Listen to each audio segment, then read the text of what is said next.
And this car was taken out of engineering service back in December, and it was painted up.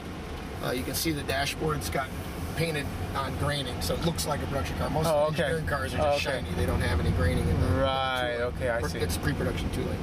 So this car was taken out. It was all prepped for service, and then it was actually sent back in engineering for a while. And you can see it's got almost, will probably be very close to 10,000 miles on the Odo. Wow. So this car's already driven nearly 10,000 miles. Yes, it's been, and those are engineering miles, so that's hard living. So this car it's considered a golden Ivor, which means it's a very good representation of what a production car is going to be like.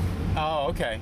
Yeah, very close. In terms of the way it feels and behaves? Exactly, yes. Now, it might not look, the fit and finish isn't exact, but from the dynamics perspective, both on the software perspective and physical perspective, it's very close. Okay.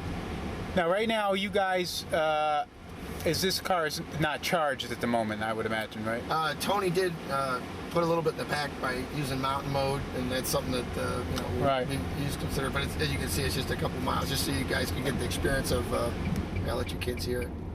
Oh, so we're in pure EV now. You're in what we would call charge depleting, which is on the high voltage battery, driving the electric motor.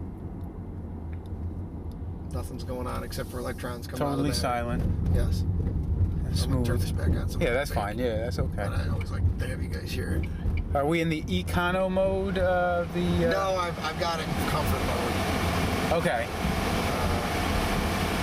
Just to kind of cool it off a little bit. We were sitting there for a while until it got hot.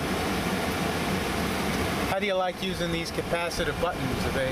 I like them, and sometimes it frustrates me a little bit.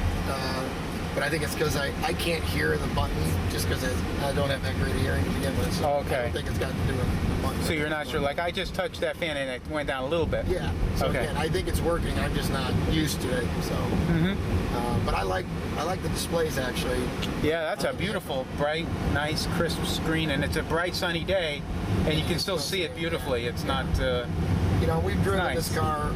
Well, this will be almost. Well, the total trip ran out to 1,776 miles. Yeah. And that was just kind of that was luck. We didn't do. We just brought it up in MapQuest, and that's what it was. So or Google Earth. Yeah. And so we're in the last leg of that. But we drove it middle of the night, daytime, everything, and I can tell you, the more I drive it with these screens, the more I like it.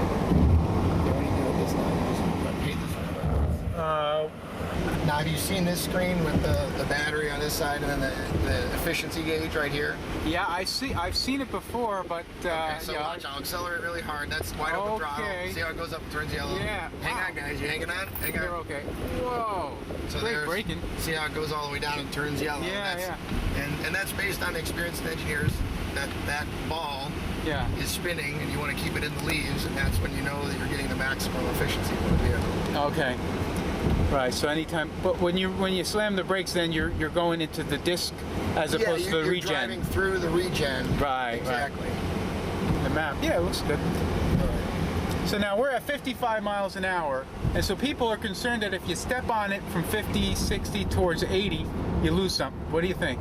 As far as the range? In terms of like not feeling like it's passing on the highway.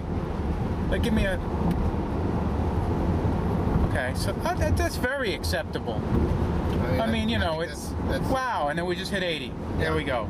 So 60 to 80, no problem. You could pass a car, you could pass a truck, right? I think so. I mean, for what it is, and the vehicle, we never had an issue trying to drive around somebody if we had to. I mean, that's what I mean. And all this highway driving. No, never had an issue with that. Where it was. I mean, we're going 60 miles an hour now. It feels actually, good. I'll just tell you, I come from a performance car background, and so I'm used to internal combustion engines, manual and automatic transmissions. Yeah. One of the nice things about an electric car is when you do apply the throttle, it's very linear. I mean, all the controls. Yeah, there's not this big torque and then drop kind of stuff. It's not, the torque reverse slips and all this other stuff. You don't have any of that. You just drive the car, you tell it, I want to accelerate, you hit the throttle, it motors away. See, I think some people think if they're on the highway like we were just 60 miles an hour, say, okay, I want to get around this guy.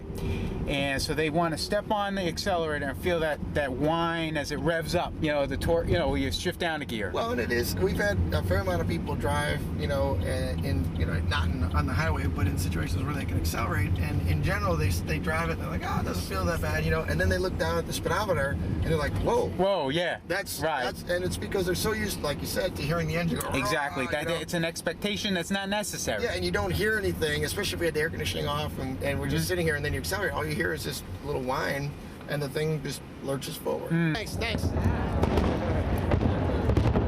Hold it. Hang on. Hold on. Hang on.